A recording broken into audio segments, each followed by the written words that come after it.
So, welcome back for the Bodhicharyavatara, 8th chapter, stanza number 40. I told that I thought maybe I would talk about this stanza number 40, but it didn't last time, so I will go through stanza number 40. 40, 41, 42. Now this is about, it's kind of a description of how, lovers kind of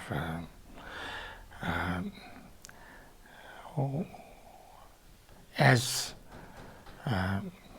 already discussed, one of the most strongest attachment in the human world is attachment, a kind of, you can say, sexual attachment. And if we can learn to transform that, then in a real way, in a good way, then it becomes easy to let go of almost any attachments or any clinging. And that is why, the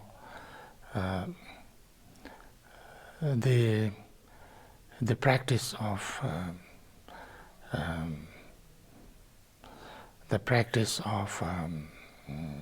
celibacy for the monks and nuns are recommended, because that's the strongest attachment, strongest bindings, strongest kind of craving. So here for them, those who have done that or those who wants to do that, then he's kind of talking about the way,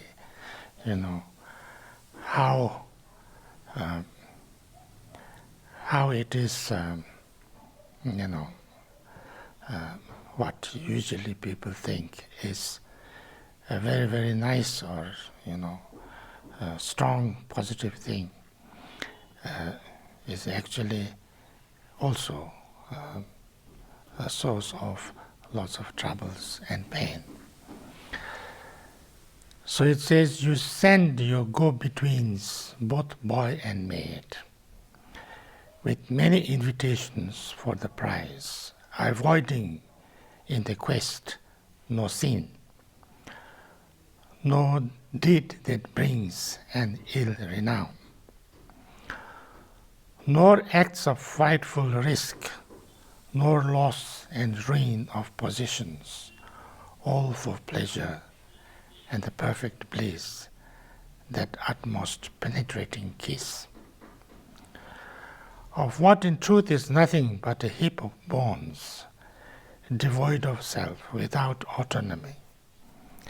Is this the only object of desire and lust, sooner passed beyond all suffering and grief? So these three stanzas, I'll read out the Tibetan.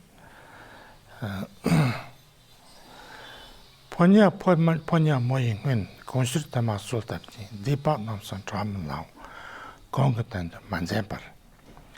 Jipa lang yung do hyuhin zechun separ shecherte kongsan yung sin chepe nang chute ganjar telanya kiri nye yemen la ronto na daman la ratin do je yung shen ni cheshir nyangen di mendo.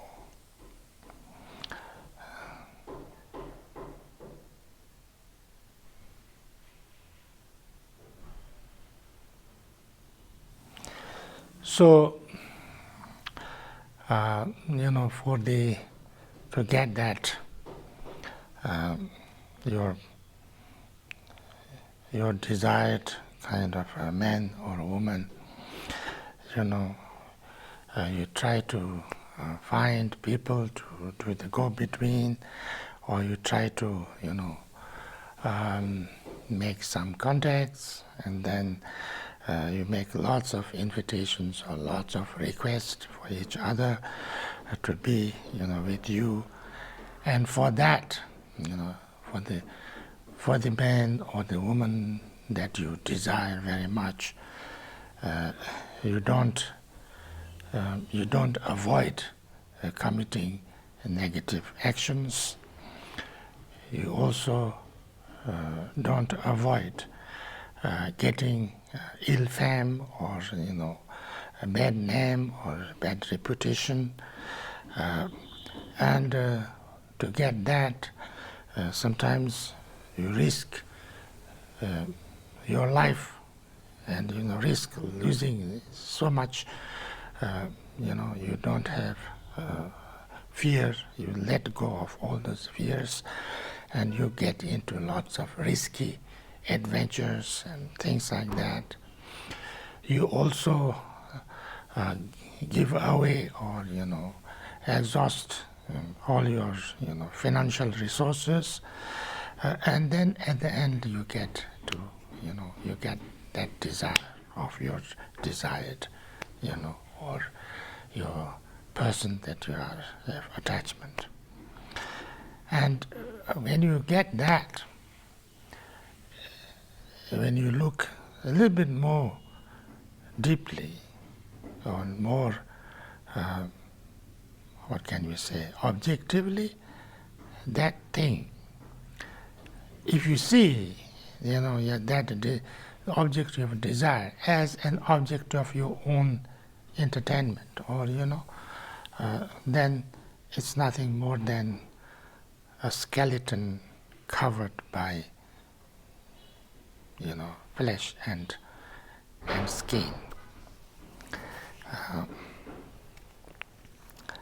And so therefore that's not something, most of the people, or many people, not most I can't say, but many people look at their, the person that they desire as an object of your own kind of use, or your own entertainment, or your own, and that is it's not good, because, that's why we have so much rapes and, are committed. Sometimes people rape and then also torture and kill people. That's nothing to do with love. There's no love. There's only, a physical kind of attraction and attachment of your own. And for those kind of things, this is important to. It is very important to reflect on this.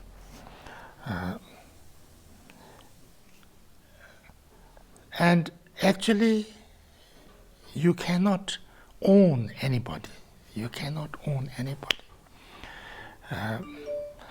If two persons, really love each other and come together, and then they want to spend their life together, that's very nice. That's good. There's nothing wrong with it in a way. But if it is only that you are kind of trying to get somebody through hook or crook, by doing so much negative things, so much conflict, so much pressure, so much, so much violence, by pain, by tricks, by all kind of, by threatening, by all different ways, by telling lies and all these things, then, basically you may get some kind of a pleasure for a short period of time, but it doesn't really bring any true happiness. If you're looking only for your, entertainment and pleasure also, it is much better if you spend that much efforts and that much attention and that much, energy and, that much efforts than if you did, work on yourself, on your own, transformation, on your meditation, for instance. That would bring you much, much more happiness, joy, pleasure, and actually, pleasure as well. So therefore, this, what you are so much attached to and so much craving for, is actually, if you look deeply, not that you can, that would not bring the true happiness, true joy, through just by having that. And then this is how, you make so much effort to, to get that person, and then you make conflict one after another, and you're never happy with that person. Always fighting, always having conflict, always get hurt, like that. And then after some time, you have to get rid of them. And trying to get rid of them is also not easy. And then you think, I have to get another one. And then again you run off another one. And then it's same thing, So therefore, not just for, for your pleasure or for your, if you can see this a little bit more clearly, it would be helpful. So when we are talking about the, the body of another person, like your girl or a boy or whatever, it's not they're not talking anything bad about the, like a female kind or male kind or things like that. It's not about that. It's about, how it is, how just talking about the facts. Just talking about the facts and able to, little bit control yourself, that you should not, your emotions should not be out of control. And that also sometimes with a kind of you create something so beautiful, so wonderful, so nice, so which is not really the truth, which is not really there. It's created by your mind. And then you do so much things, you keep on, you don't avoid doing anything negative, you tell lies, you make, you do all kind of harms to other people, do all kind of negative deeds, and you spend lots of money, and you don't care what happens to you or to every other person and things. And then at the end, does it really worth it? So therefore, this is something important. Of course, if two people, when they like each other, they love each other, they want to make a family, or they want to spend their life together, they want to raise family, you know, they want to support each other in their bad times, and then it's a beautiful life together. That's a good thing. But just because of your, desire, attachment, because if I have this woman or man, then I will be happy forever. That's not the fact. It's not true. So therefore, when you understand that, then you can fall in love if you want. You should not fall in love. You should learn to love more than get attachment. There should be more love than attachment. Because if it is just attachment and craving, then immediately you see some ugly side or not beautiful side, or something a little bit more beautiful or more nicer elsewhere. You just leave this person and go after another one. And also, nobody can remain the same. People get old, people get changed, people decay and get sick and all kind of things. So therefore, then your attachment doesn't work. Love, yes, if you love the person, if you love each other, if you really care for each other, then it's another matter. Of course, as long as you are a samsaric being, you still have attachment.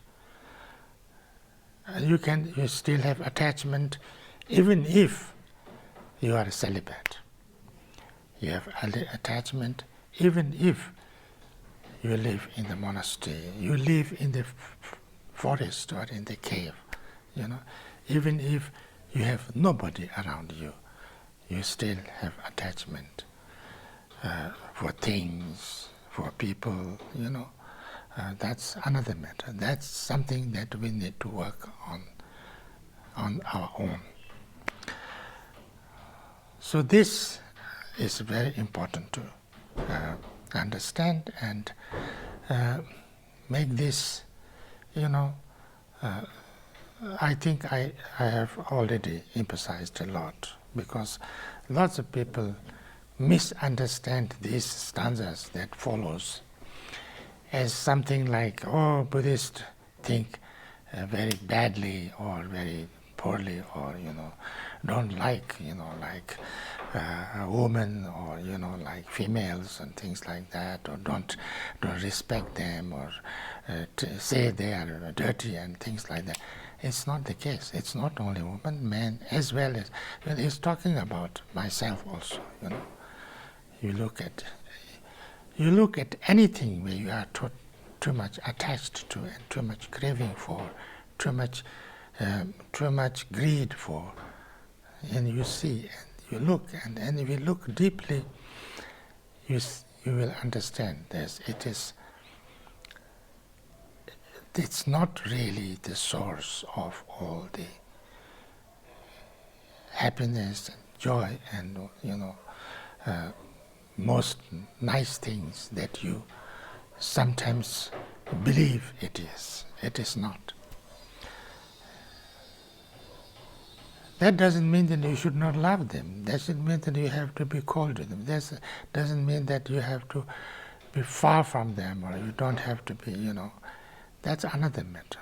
You have to be caring. You have to be. You have to love each other.